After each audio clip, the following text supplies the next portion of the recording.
续收看这个。现在这个世界真的是变幻莫测，也没有想到，川普在上台之前，这个世界发生这么多的事情。这两天全世界瞩目的焦点，当然就在叙利亚。而你也没有想到，叙利亚这场的战争，竟然美国跟以色列都介入了。而现在以色列趁虚而入的状况，你先看画面，都是以色列轰炸的画面。以色列在短短的这2天，已经针对叙利亚轰炸250次以上，而且美军还动用了他的 A-10 油猪轰炸机，还有他的 B-52轰炸机，你就知道这个战况有多么样的一个惨烈。所以，施总刚刚讲的这个世界局势，整个中东的情势。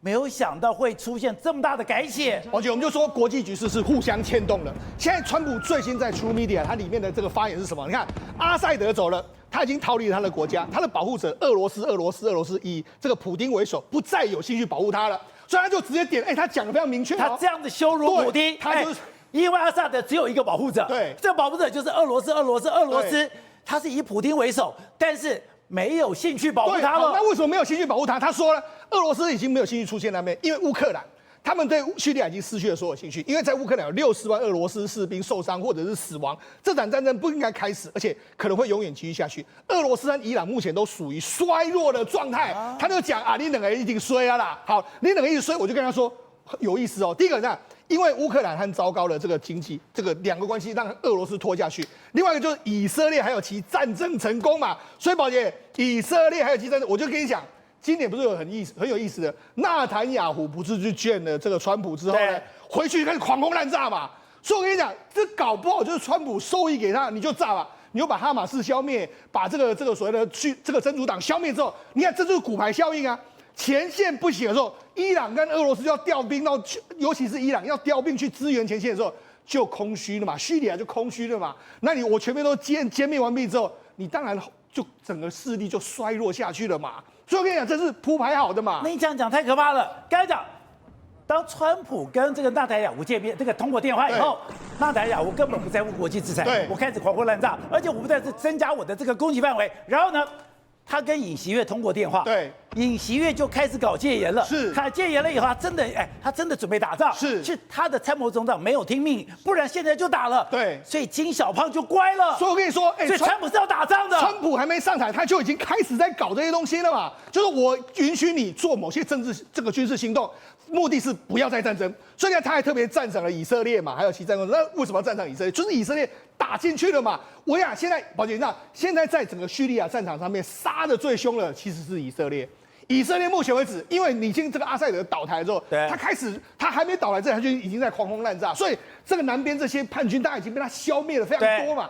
那他每天炸，你看这就是他炸的画面，他炸是不分青红皂白，不断的炸。你说这些画面不是反叛军炸的，对，是以色列炸的，对，而且以色列这2天已经炸了250次以上了。他是炸，你知道他们现在，他不只有空袭，他每天空袭之外，他还他有地面部队，地面部队现在推进到大马士革这个近郊40公里。你说以色列的部队已经进到大马士革了？对，搞不好他要占领大马士革，他要干什么？这就是以色列的地面部队。所以我跟你讲，所以川普为什么要特别赞明这个？因为没有以色列这样打，真的叙利亚是不会倒的。对，那因为这样你牵动了一个涟漪效应嘛。叙利亚倒了之后呢，俄罗斯就可能撑不住了。俄罗斯在这边连一个空军基地、一个海军基地没了之后，普丁就会紧张。普丁会紧张之后，谈判好可以啊，尤其是因为叙利亚倒台，让大家看到你俄罗斯跟伊朗并不是真的那么厉害嘛。对，所以呢，这会引起什么效应？俄罗斯的小老弟会开始蠢蠢欲动嘛。俄罗斯没有人，你看土耳其埃尔段就不理他啦，土耳其现在就跟你闹翻啦。那伊朗也是一样，伊朗挂了之后，他中东那些本来跟伊朗原本沙特阿拉伯或许很怕伊朗。但是他看到叙利亚倒了之后，你觉得他会怕伊朗？不怕了，不怕。所以我跟你说，这个国际局势因为叙利亚倒台，其实有非常多的变化就开始在进行之中。而且你要注意到，川普现在已经对哈马斯提出警告，说你在最短的时间里面人质要给我交出来。对，如果没有交出来的话，那美军会不会介入？对，那美军难道也会进到加沙走廊吗？不用美军介入，他只要继续让以色列打就对了嘛，你就直接打就好了。所以我就跟你讲，或许真的这个会有变化。那你看整个川普最后，你看他还说什么？我很了解普丁。这是他该行动的时候，中国可以提供协助，世界正在等待。你看，他最后还是回到了原来，就是说，你看叙利亚倒了，你看他反而是说，普丁你应该要停战了嘛。所以显见，这就是一盘国际局势互相牵动的结果。最后的骨牌倒到普丁这一边，所以现在普丁根本他就非常紧张的一个状况了。好，我们来看这几张照片。这个是这个叙利亚的这个哈马的这个控制哈马的空军基地，这也是他的空军基地。大家不看，这是他的战车部队，这是他的直升机部队，全部都被炸掉。你看到没有？这个机堡，这个停机坪，这所有东西被炸掉，谁炸的？那都是以色列炸的。对，好，那我们就讲，这事实上是原本的机堡，这是叙利亚叛军控制的这个基地。你看飞机都还 OK 啦，对不对？然后机堡都 OK， 就现在这几天已经完全不一样，被炸得乱七八糟。你看这整个已经机堡完全不是机堡，都被炸得乱七八糟的这个状况。那这为什么呢？因为他的目标很简单，因为这里面有很多这个叛军可能未来会对付我，那怎么办？我就先把你消灭掉。所以他这几天呢进行了250次的空袭，他可能攻击目标就机场、仓库，然后飞行中队、雷达、军事信号站，还有多区的武器，还有弹药库，反正我全部都炸了一塌糊涂，就这样一个状况。因为我们讲叙利亚还有米格29。还有很多这个直升机的编队，还有远程导弹库、战略武器的库，还有他们会瞄准这个会连接所谓叙利亚还有黎巴嫩的这个数十条这个隧道，我全部给你炸掉。所以等于是说，我现在炸掉之后，叙利亚就没办法担任这个以这个所谓以这个叙利亚没办法担任黎巴嫩的后方嘛。而且刚才讲的以色列讲得非常明白哦，他说我根本就要把你的地对空飞弹、防空飞弹、地对地飞弹、巡弋飞弹、长程的火箭，对，跟沿海的飞弹。我要一次把你给歼灭掉。简单来说啦，以色列目标就是，反正你只要靠近我以色列的地方，能够威胁到我的军事目标，我全部给你铲除。所以铲除之后，你看，真主党挂了，这个哈马斯也挂了，然后包括说像在叙利亚也挂了，在他附边已经没有他的敌人了。对，所以我讲所以以色列当然很开心。所以像以色列继续推进。我觉得他真的有可能，搞不好会进入大马士革啊，就是开始往北推进嘛。你现在已经把格兰高地相当于2个台北市大这么样的面积，你已经直占领了。你如果除了格兰高地的2个台北市大的面积你占领之外，你还要推进叙利亚吗？对，搞不好他也要控制叙利亚，他想要控制叙利亚的政情嘛。所以呢，现在他地面部队都来了，对，他已经靠近，我就说距离大马士革只有40公里了，他要干什么？他要进入大马士革，所以讲现在搞不好叛军你就会跟他谈判嘛。所以我们以后就互相协调都 OK 嘛。所以你讲现在整个中东局势或许在最短时间之内就可能完全会会紧张态势会完全降到非常低。另外一个是什么？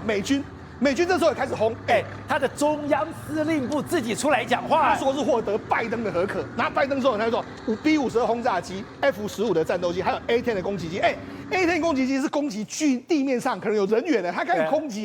所以等一下看攻击什么？涵盖恐怖分子的所谓营地，还有行动起点。B-52的。对，所以呢，市场现在炸所以你看，现在等于是讲叙利亚面临到来自美国，还有来自这个以色列2个国家的狂轰滥炸。所以我跟你讲。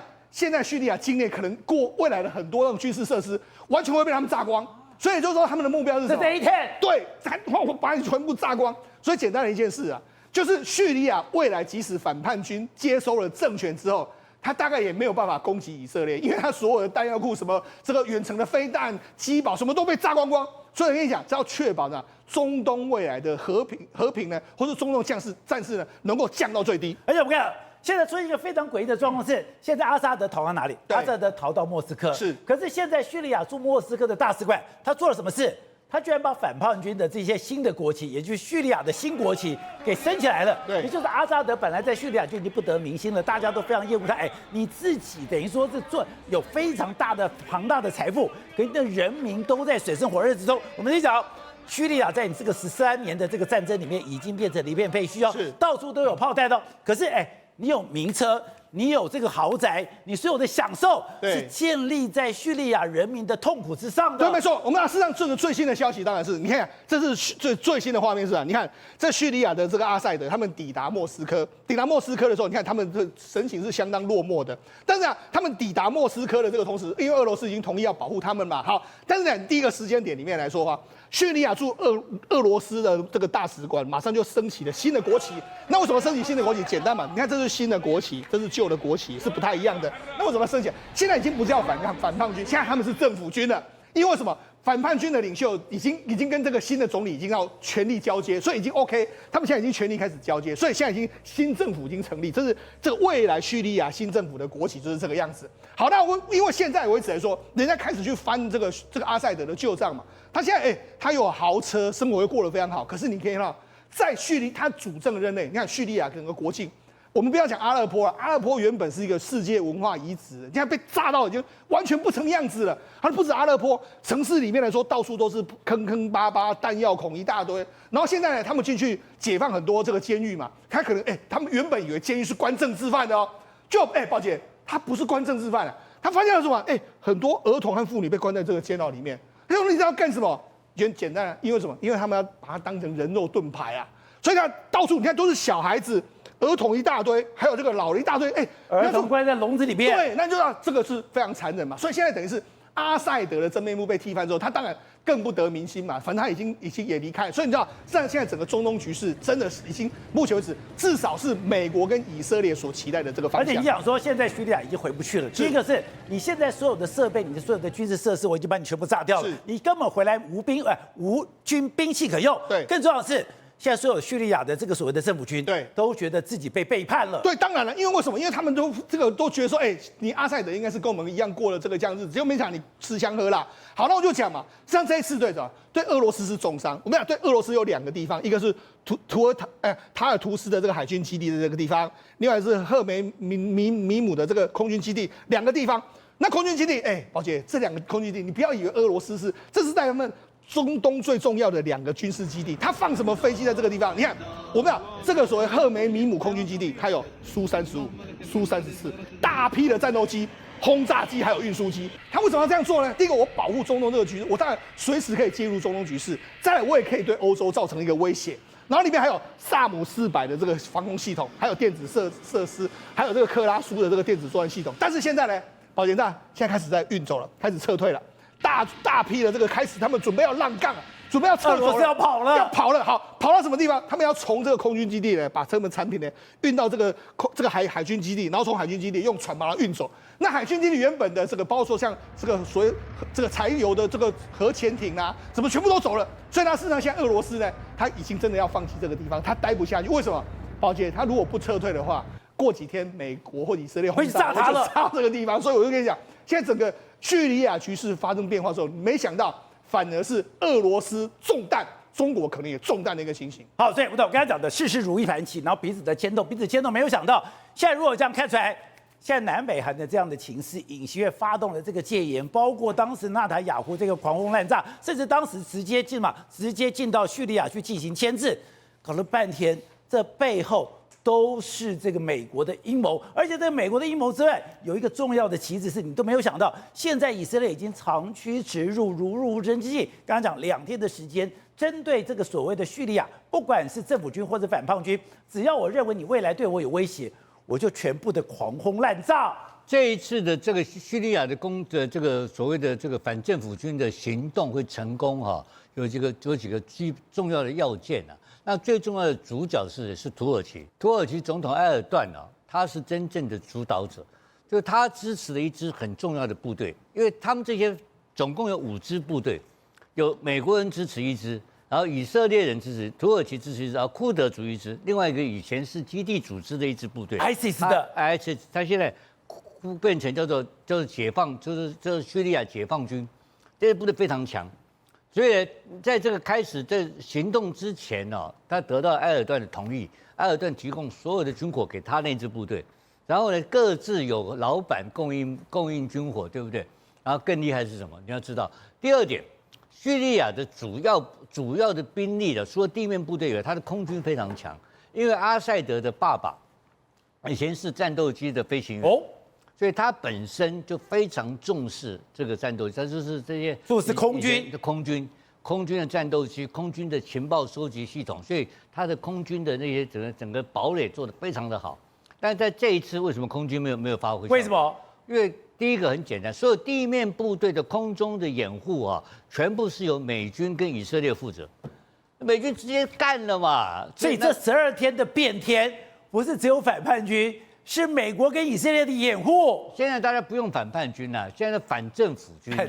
这反政府军这4支部队5支部队同时打，从不同的角度开始打的时候，只有一支这个所谓的基地组织，这个它原来是被设定成这个所谓的这恐怖组织嘛，所以美军没有掩护它。对，其他4支部队全部是由以色列跟美军在做空中的掩护。那这怎么打？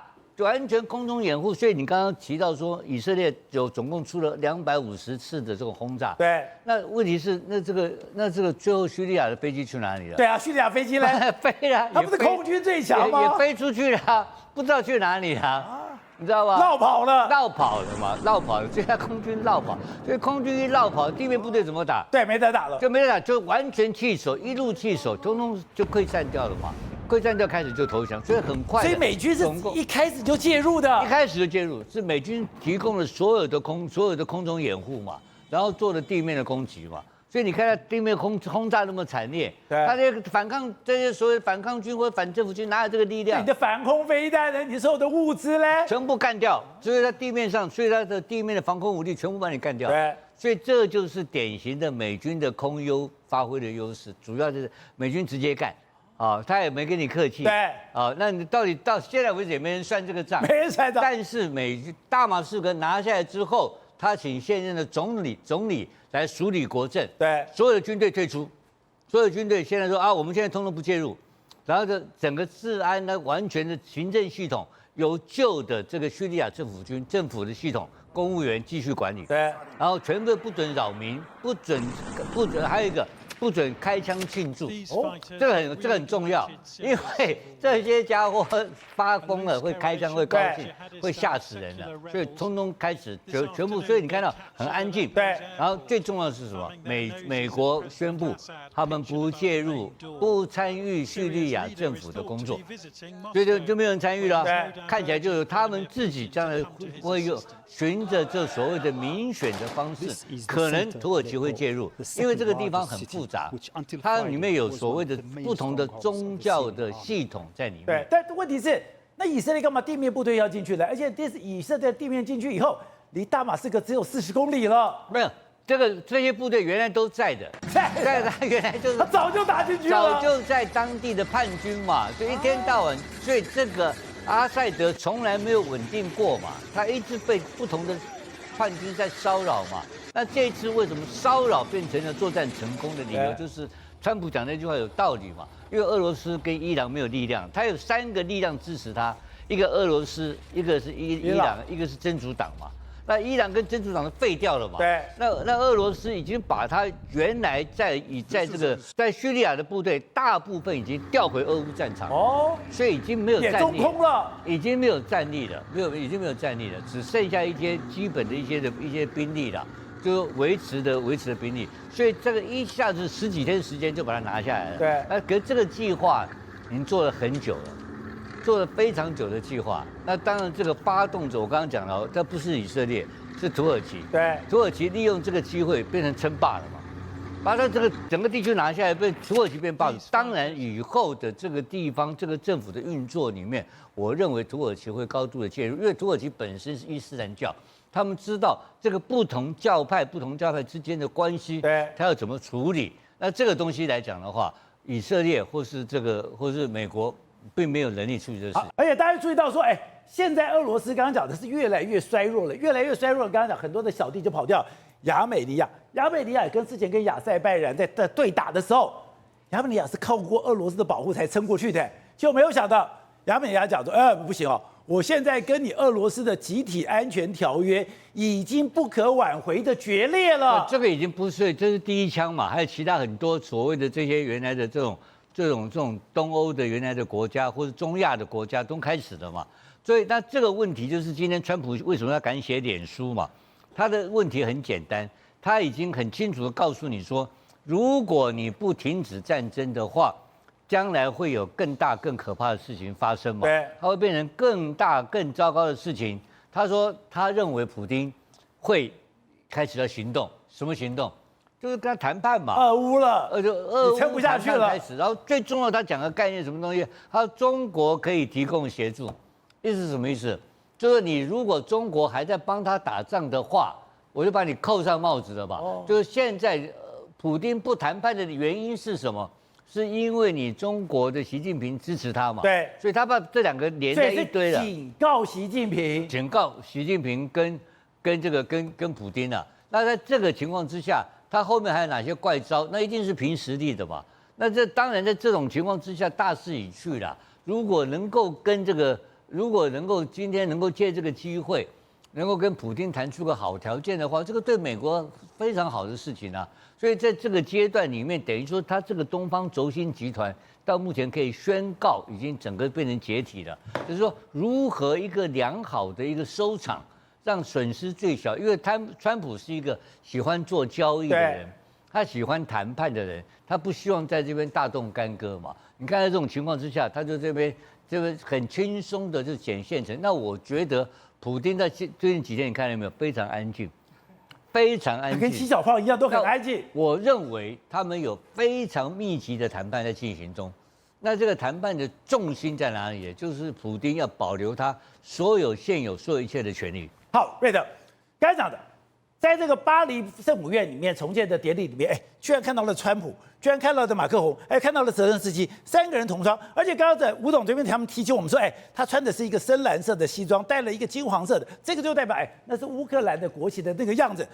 也就是说，今天三个人的会面绝非巧合，而且这个三个人的会面就代表，川普、马克宏跟泽连斯基。三个人针对乌克兰的情势跟欧洲的情势都已经谈好了。对，没错。那么事实上，你不要忘记哦，巴黎圣母院一场大火了以后呢，那么庆祝重生，邀请了30几个国家的领导人物来啊。结果呢，美国那个马上明年1月要就任总统的川普来了，然后呢跟马克宏会谈，半个小时后，泽伦斯基加入，三方一起会谈。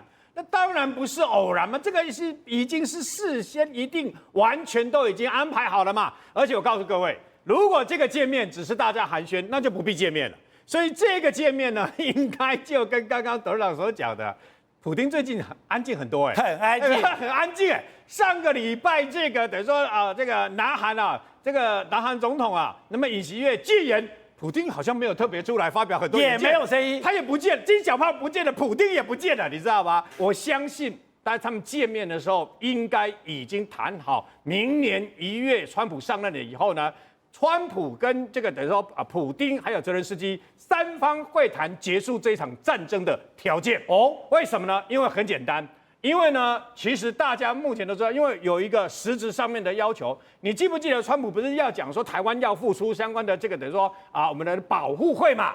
这次会谈他拿到了他在北约的保护费了。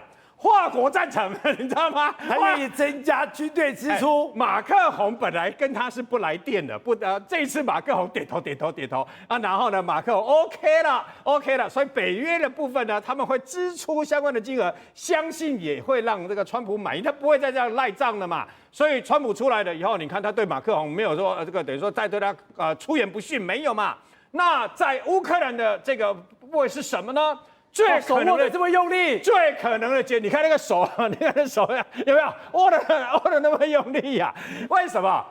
马克宏跟川普有面子嘛，我还没有上任你就已经 OK 了，你知道吗？那我多有面子，我多有影响力嘛，马克宏都 OK 了。紧接而来就是泽伦斯基了，平心而论泽伦斯基成了悲剧英雄，为什么呢？过去这2年半打得很辛苦，乌克兰打得很辛苦，打得很了不起。上个礼拜还公布乌克兰最新型的自杀式的攻击飞弹已经完成了。可问题是，大家都知道，没有美国支持，没有美国撑，乌克兰这场战争打不下去嘛。所以呢，我相信，乌克兰泽连斯基一定要求加入欧盟，加入北约是不可能的代志，但是。比照北约的规格，就是你要保护我啊！你要保护我乌克兰，不能我们停战，停战不是妥协。然后呢，包括顿涅茨克、卢甘斯克这些已经表面上有个被俄罗斯搞了一个假公投，这些你拿不回来。但是比照克里米亚半岛，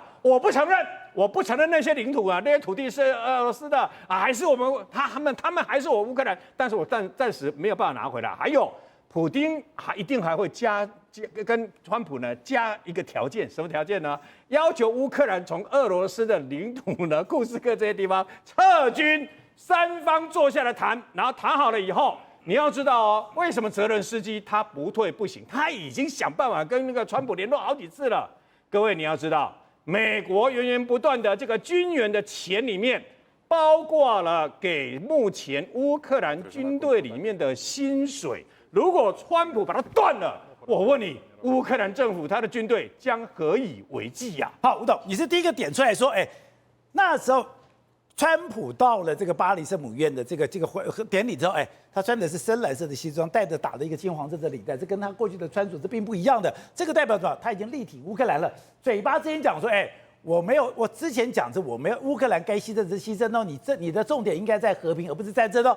结果你说这个动作是很明显，他已经要力挺乌克兰了。我要力挺乌克兰，代表我已经跟乌克兰已经谈好了，跟乌克兰谈好是。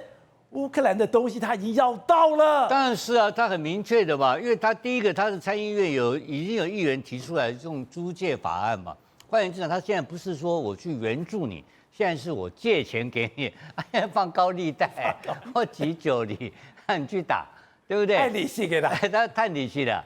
然后呢，本利他都要谈回来啊，他现在变租借的情况之下，他就变成当事人呢。对，我钱借你，你不要开玩笑，你不能够打败。然后第二个呢，它的所有的矿产，因为乌克兰是世界上非常巨大的这种铀矿的这个产量国，他把这些很多稀有的矿产全部让美国人来经营了，这个就是他最现实的东西啊。那川普什么都不懂，这个懂啊，这个都是钞票嘛，对不对？那刚刚这瑞德讲的对啊，为什么要马克宏在场？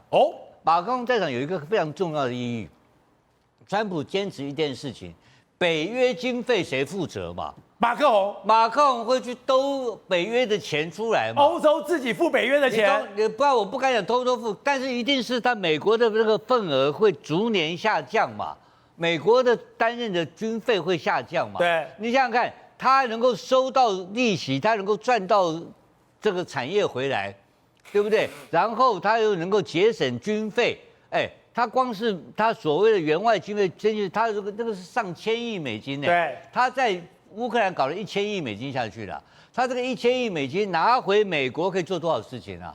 可以去做驱逐，可以去做什么毒品啊？对，边界啦，高墙啦，他所有的工作，他可以他可以用在很多地方。因为他自己就忍不住了。刚才讲，如果他有成果，他一定会马上讲。他在跟那个所谓的跟马克宏跟那个泽伦斯基见完面，他马上跟纽约邮报来讲报道。他跟纽约邮报怎么讲？他说：“我跟马克宏见面的时候呢，他们同意支付北约国家向欧洲军事联盟支付公平的份额。”他说：“川普说，好了，你们北约只要你们愿意付账单就好，他们当然要付账单。你们如果付钱，有人付钱，我参与后，我就会参与这件事了。”对啊，所以讲的简单一点，所以我说要有人买单嘛。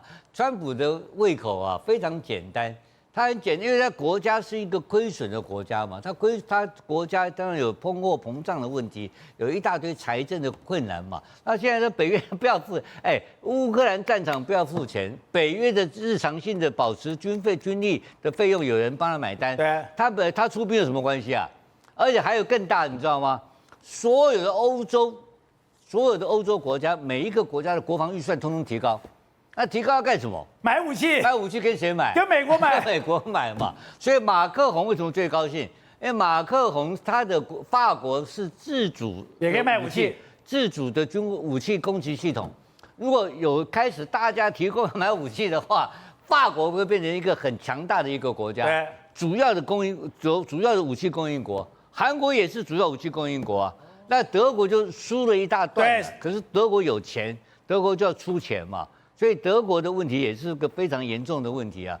那马克宏敢再承诺这个事情，你看看北约是不是都答应他？答应了，没办法，不然的话我就撤军啊，对不对？我给你丢包，也不跟你出什么怪招。所以这个就是川普在北约已经得到胜利了嘛。那北约得到胜利之后，那普丁就没有悬念了。为什么没有悬念？有人买单。我跟你讲，他可以跟你干10年，长期化不怕你嘛。然后你看的这个情况，就是欧盟变成一个新生的力量。欧盟原来不强嘛，在军事上一直不强。现在从今天开始，从2024年开始，未来10年之内，欧盟会变成一个全世界非常强大的一个整个集合体。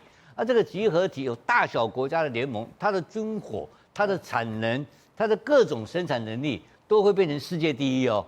所以欧盟会被川普逼到走出另外一条他们新的一条路。而欧盟是全世界，欧洲啦，应该这样讲，是全世界的诺贝尔奖还有思想的发动机。人类重大的发明的原始的第一步，都是大部分在欧洲都是从欧洲开始的。欧洲文明史主导人类的历史的进步。好，慧珍，说这张照片，我觉得一个非常奇怪的事情是，不是讲欧盟有2个老大吗？当然讲叫主导者，当然就是美国在后面，但是你有2个老大，一个是法国，一个是德国。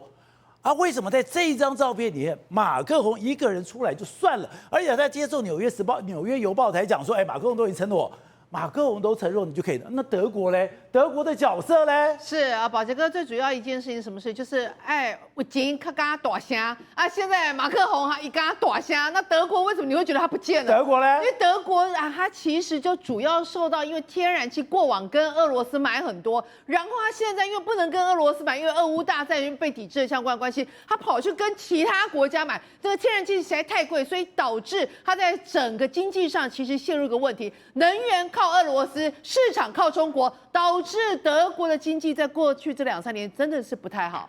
你说德国之前从梅克尔开始，他有一个国家的政策，这个国家政策是我能源就跟俄罗斯买那个所谓的，刚才讲北溪1号就这么来的。然后呢，我的市场大举的进到中国去，市场靠中国，能源靠俄罗斯。